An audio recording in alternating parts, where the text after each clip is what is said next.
அன்பான மக்களே, நம்மளோட மகாநதி சீரியல் இன்னைக்கான எபிசோடில் வந்து முழுக்க முழுக்க சாரதாவை விஜயும் சுற்றி தான் இருந்ததுன்னு சொல்லணும். சாரதா வந்து பயங்கரமாக வெறுப்பாக இருக்காங்க, பயங்கர கோபத்தில் இருக்காங்க. யார் மேலே அப்படின்னு பார்த்தீங்கன்னா நம்ம தலைவர் மேலே. விஜய் மேலே தான் பயங்கர கோபத்தில் இருக்காங்க. விஜய் வந்து காவேரி மேலே அவ்வளோ காதலோடு இருக்கார். என்னங்க பண்ண முடியும்? காவேரி வந்து சாரதா சமாதானமானால் தானே காவேரிக்கு லவ் வரும். விஜய் வந்து காவேரி மேலே காதலோட, சாரதா வந்து விஜய் மேலே வெறுப்போடு இருக்காங்க. என்னங்க பண்ண முடியும்? ஒன்றுமே பண்ண முடியாது. ரெண்டு பேருமே வந்துட்டு மாற்றி மாற்றி இருக்காங்க அப்படின்னு தான் சொல்லணும். சாரதா வந்து பயங்கர வெறுப்பாயிட்டாங்க. இன்றைக்கி கீழே, அதாவது ஹவுஸ் ஓனர் வீட்டில் கீழே போய் பயங்கரமாக ஆக்டிவிட்டீஸ் பண்ணிகிட்டு இருந்தார் நம்மளோட விஜய். அதை பார்த்துட்டு செம்ம காண்டாயிட்டாங்க. அது போகட்டும், பரவாயில்ல அப்படின்னு சமாதானப்படுத்தி கொஞ்சம் ரெஸ்ட் எடுக்கிறதுக்குள்ளே போதும் ஆயிடுச்சு. அது முடிஞ்சதுக்கப்புறமா இங்கே வந்து பார்த்திங்கன்னா அப்பளம் டிஸ்ட்ரிபியூட் பண்ணிகிட்டு இருக்காங்க மாமி. அதை கங்கா பார்த்துட்டு வந்து பயங்கரமாக வந்து வெறுப்பாயிடுச்சு. அந்த கங்கா வந்து காவேரி கிட்ட யாருக்கும் தெரியாமல் தான் சொல்லிகிட்டு இருந்தாங்க.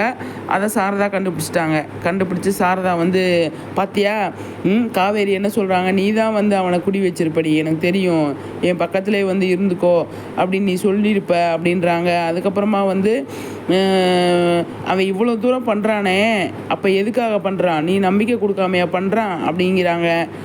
அதுக்கப்புறமா வந்து காவேரியை நிஜமாகவே வந்து ஃபீல் பண்ணுற மாதிரி பேசுகிறாங்க. காவேரி வந்து நம்ம எதுவுமே பண்ணலையே, நம்மளை ஏன் இந்த மாதிரி திட்டுறாங்க அப்படிங்கிறத அவங்க யோசிக்கிறாங்க. கரெக்டு தானே, காவேரி ஒன்றுமே பண்ணலையே அப்படிங்கிற மாதிரி தான் நமக்கு இருக்குது. ஆனால் விஜய் பண்ணுறது வந்து கரெக்டாக தப்பா அப்படின்னு நீங்கள் கமெண்ட்ஸில் சொல்லுங்கள், சரிங்களா?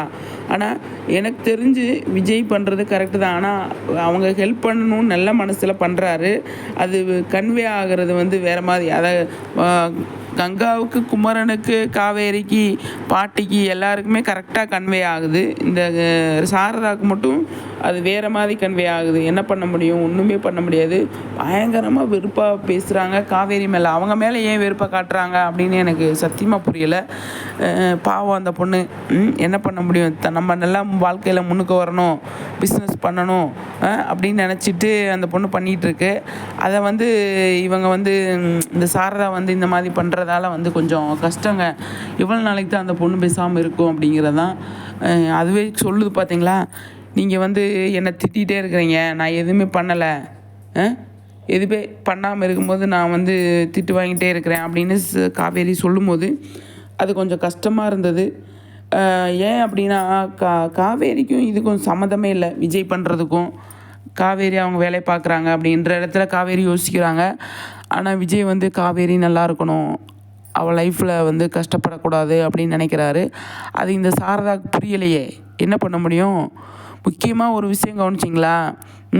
நர்மதாவுக்கு வந்து அந்த கிஃப்ட்டை கொடுத்ததுக்கப்புறமா வந்து குமரன் வந்து வீட்டுக்குள்ளேருந்து வெளியில் வருவார். வெளியில் வந்தோடனே வந்து என்ன சொல்லுவாங்க, என்ன அமைதியாக இருக்கிற அப்படின்ட்டு. பின்னாடியே காவேரி வந்து அமைதியாக எதுக்கு இருக்கிறா அப்படின்னா, நம்ம ப்ராஜெக்ட் பண்ணுறதுக்கு எதுவும் வாங்கி தரல மாமா, அதனால தான் அப்படி இருக்கா அப்படின்னு, நம்ம சாயந்தரம் வாங்கி நம்ம பண்ணிடலாம் அப்படின்ட்டு சொல்கிறாங்க. அப்போ அதெல்லாம் வேணாக்கா, எனக்கு தேவையில்லை, நான் சும்மா பேப்பர்லேயே பண்ணி கொடுத்துக்கிறேன் அப்படின்னு சொல்லி சொல்கிறாங்க நர்மதா. அப்போ குமரன் வந்து பார்க்குறாரு, என்னமோ நடந்திருக்கு அப்படின்னு. கொஞ்சம் கொஞ்சமாக குமரன் வந்து மனசு மாறுறாரு. அதை பார்க்கும்போது ரொம்ப நல்லாயிருக்கு, சந்தோஷமாக இருக்குது. என்ன மக்களை சொல்கிறீங்க? உங்கள் கருத்துக்களை ஷேர் பண்ணுங்கள், சரிங்களா?